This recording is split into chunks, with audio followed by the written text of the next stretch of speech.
ಪ್ರಥಮವಾಗಿ ಪರಮಪೂಜ್ಯ ಅನಂತ ಶ್ರೀ ವಿಭೂಷಿತ ಶಿವಸುಜ್ಞಾನ ತೀರ್ಥ ಮಹಾಸ್ವಾಮಿಗಳವರಿಗೆ ನನ್ನ ಭಕ್ತಿಪೂರ್ವಕ ನಮನಗಳನ್ನು ಸಲ್ಲಿಸಿ ಇವತ್ತಿನ ವೇದಿಕೆ ಮೇಲೆ ಉಪಸ್ಥಿತಕ್ಕಂಥ ಹಲವಾರು ಸ್ವಾಮೀಜಿಯವರು ಸಭೆಯಲ್ಲಿ ಇದ್ದಾರೆ. ಅವರೆಲ್ಲರಿಗೂ ಸಹ ನನ್ನ ಭಕ್ತಿಪೂರ್ವಕ ನಮನಗಳನ್ನು ಸಲ್ಲಿಸ್ತಾ ಅರೆಮಾದನಹಳ್ಳಿ ವಿಶ್ವ ಬ್ರಾಹ್ಮಣ ಸಂಸ್ಥಾನ ಮಟ್ಟದ ಹೊಸದಾಗಿ ಪರಮಪೂಜ್ಯ ಆಶೀರ್ವಾದದೊಂದಿಗೆ ಉತ್ತರಾಧಿಕಾರಿಗಳಾಗ್ತಕ್ಕಂಥ ಒಂದು ಸನ್ಯಾಸ ದೀಕ್ಷೆ ಮತ್ತು ಶಿಷ್ಯ ಸ್ವೀಕಾರ ಸಮಾರಂಭದ ಈ ಒಂದು ಧಾರ್ಮಿಕ ಕಾರ್ಯಕ್ರಮದಲ್ಲಿ ಇವತ್ತಿನ ಈ ಒಂದು ದೀಕ್ಷೆಯನ್ನು ಪಡೆದಿರ್ತಕ್ಕಂಥ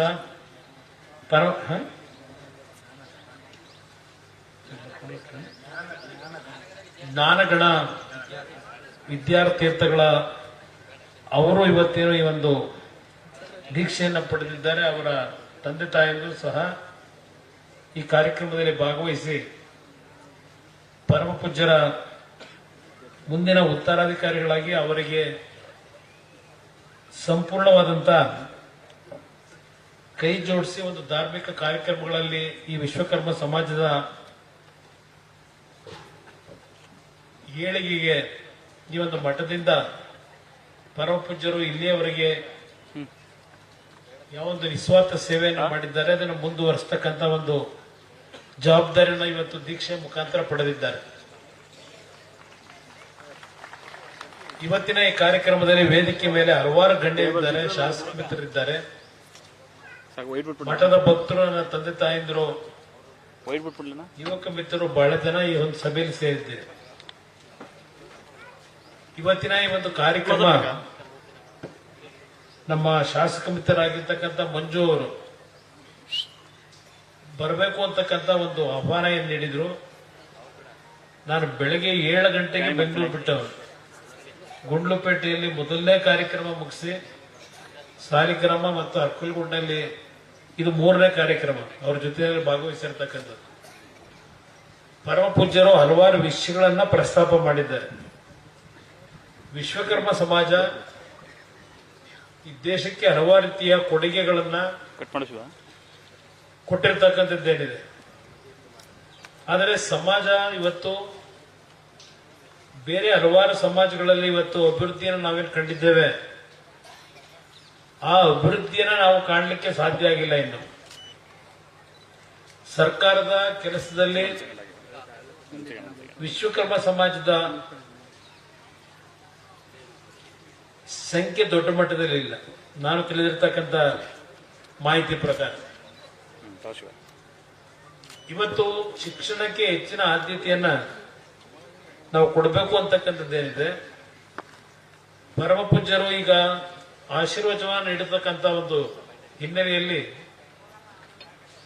ಅವರು ನನ್ನ ಗಮನವನ್ನ ಸೆಳೆಯಲಿಕ್ಕೆ ಮೊದಲು ನಾನು ಕೆಲವು ವಿಷಯವನ್ನು ಪ್ರಸ್ತಾಪ ಮಾಡಬೇಕು ಅಂತಕ್ಕಂಥದ್ದು ಪರಮಪೂಜ್ಯರೇ ನೀಡಿದ್ದಾರೆ. ನಾನು ಅದನ್ನು ಅರ್ಥ ಮಾಡ್ಕೋಬಲ್ಲೆ. ಇವತ್ತು ಮಠಮಾನ್ಯಗಳಿಂದ ಈ ದೇಶ ಉಳಿಬೇಕಾಗಿದೆ. ನಾವು ಸರ್ಕಾರಗಳು ಎಷ್ಟೇ ವೇಗವಾಗಿ ಹಲವಾರು ತಾಂತ್ರಿಕತೆಯಲ್ಲಿ ಮುಂದುವರೆದರು, ಇವತ್ತು ವಿದೇಶದಲ್ಲೂ ಸಹ ಭಾರತ ದೇಶ ಅಂದ್ರೆ ಪ್ರತಿಯೊಬ್ಬರಿಗೂ ಒಂದು ಗೌರವ. ಮುಂದಿನ ದಿನಗಳಲ್ಲಿ ಭಾರತ ದೇಶ ವಿಶ್ವದಲ್ಲಿರ್ತಕ್ಕಂಥ ಎಲ್ಲಾ ದೇಶಗಳನ್ನ ಹಿಂದಾಕಿ ಮೊದಲನೇ ಸ್ಥಾನಕ್ಕೆ ಬರ್ತಕ್ಕಂಥ ಒಂದು ವೇಗವನ್ನು ನಾವು ಕಾಣ್ತಾ ಇದ್ದೇವೆ.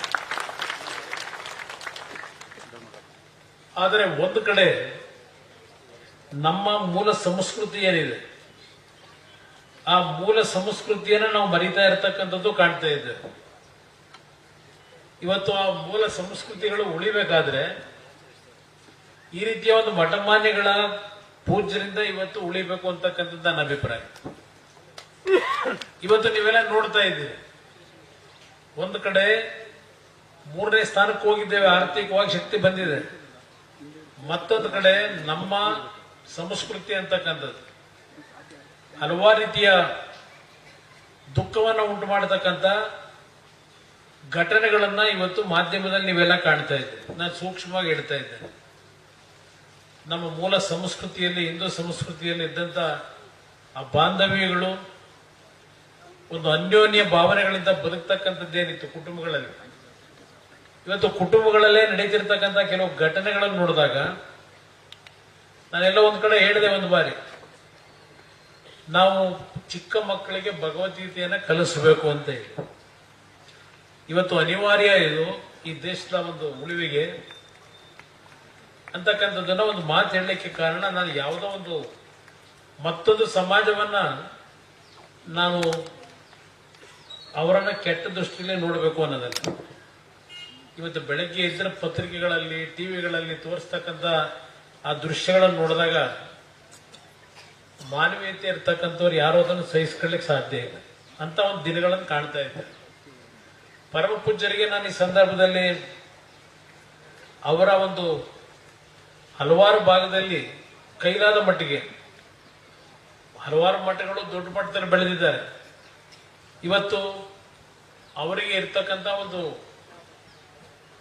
ಪರಿಸ್ಥಿತಿನಲ್ಲಿ ಸಣ್ಣ ಸಣ್ಣ ಒಂದು ಕ್ಷೇತ್ರಗಳಲ್ಲಿ ಶಿಕ್ಷಣಕ್ಕೆ ಆದ್ಯತೆ ಕೊಡ್ತಕ್ಕಂಥದ್ದಕ್ಕೆ ಪರಪೂಜ್ಯರೇನು ಪ್ರಯತ್ನ ಪಟ್ಟಿದ್ದಾರೆ. ಹಾಸನದಲ್ಲಿ ಕೈಗಾರಿಕಾ ಪ್ರದೇಶದಲ್ಲಿ ಒಂದು ನಿವೇಶನವನ್ನ ಕೊಡಿಸ್ತಕ್ಕಂಥದ್ದಕ್ಕೆ ನಿಮ್ಮಿಂದ ಒಂದು ಕಾರ್ಯ ಆಗಬೇಕು ಅಂತಕ್ಕಂಥದ್ದೇನು ಹೇಳಿದ್ದಾರೆ. ಮತ್ತು CSR ಫಂಡ್ ಮುಖಾಂತರ ಕೇಂದ್ರದಲ್ಲಿ ಇವತ್ತು CSR ಫಂಡ್ ಅನ್ನ ಕೆಲವು ಇಲಾಖೆಗಳಲ್ಲಿ ಕೊಡ್ಲಿಕ್ಕೆ ಅವಕಾಶಗಳಿದೆ. ಅದರ ಮುಖಾಂತರ ಈ ಒಂದು ಮಠದ ಅಭಿವೃದ್ಧಿ ಜನತೆಗೆ ತಲುಪತಕ್ಕಂಥದ್ದಕ್ಕೆ, ವಿಶ್ವಕರ್ಮ ಸಮಾಜಕ್ಕೆ ತಲುಪತಕ್ಕಂಥದ್ದಕ್ಕೆ ಕೆಲವು ಕಾರ್ಯಕ್ರಮಗಳ ಅವಶ್ಯಕತೆ ಇದೆ ಅಂತಕ್ಕಂಥದ್ದು ಹೇಳಿದ್ದಾರೆ. ಆ ನಿಟ್ಟಿನಲ್ಲಿ ಪ್ರಾಮಾಣಿಕವಾಗಿ ಪರಮ ಪೂಜ್ಯರು ಏನೋ ಒಂದು ನನ್ನ ಮೇಲೆ ನಂಬಿಕೆ ಇಟ್ಟು ವಿಶ್ವಾಸದಿಂದ ಹೇಳಿದ್ದಾರೆ. ಅವರಿಗೆ ಗೌರವ ತರತಕ್ಕಂಥ ರೀತಿಯಲ್ಲಿ ಅವರ ಒಂದು ಬೇಡಿಕೆಗಳೇನಿದೆ, ನಿರೀಕ್ಷೆ ಏನಿದೆ, ಅದನ್ನ ಕಾರ್ಯರೂಪಕ್ಕೆ ತರತಕ್ಕಂಥದ್ದಕ್ಕೆ ಪ್ರಾಮಾಣಿಕವಾಗಿ ಪರಮ ಪೂಜ್ಯ ಜೊತೆ ಇರ್ತೇನೆ ನಾನು ಅಂತಕ್ಕಂಥ ಮಾತನ್ನ ಈ ಸಂದರ್ಭದಲ್ಲಿ ಹೇಳ್ತಾ, ಈ ಸಭೆಯಲ್ಲಿ ಭಾಗವಹಿಸಿರ್ತಕ್ಕಂಥ ತಮ್ಮೆಲ್ಲರಿಗೆ, ಪರಮ ಪೂಜ್ಯರಿಗೆ ಪುನಃ ನನ್ನ ಕೃತಜ್ಞತೆಗಳನ್ನು ಸಲ್ಲಿಸಿ ಎರಡು ಮಾತು ಮುಗಿಸ್ತೇನೆ. ಜೈ ಜೈ ಕರ್ನಾಟಕ ಮಾತು.